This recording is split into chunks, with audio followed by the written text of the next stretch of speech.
Hey guys, it's JP from Music Hub, and I'm here to describe to you how to read tab.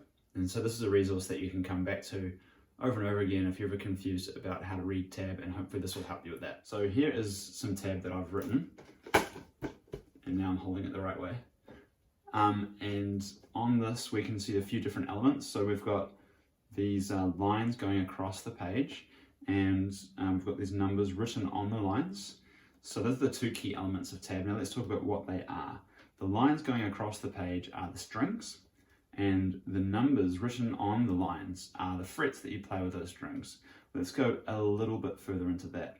This is your first string written across the top. Now your first string, as you know, is actually on the bottom of your guitar, and the sixth string is written on the bottom of tab, but that's actually on the top of your guitar. So we know that tab is written upside down. So remember that when you're playing tab.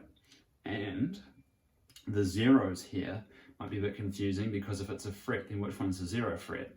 Now the zero fret is your open strings. So you don't have any fingers on your strings when you play these two zeros, you just play those two strings open.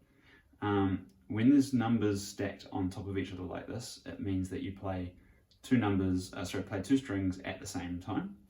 And when it's a 3, for instance, what this is telling you to do is hold down the 3rd fret.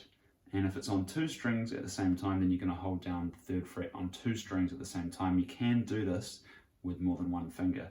Alright, so basically, just to recap, the lines going across the page are the strings. Your first string is on the bottom of your guitar, but it's written at the top of tab. Your 6th string is at the top of your guitar, but it's written at the bottom of the tab. And the open strings are the zeros. And all the other numbers that you'll see when you're reading tab are the frets. If you've got fret numbers stacked on top of each other, that means you play them at the same time.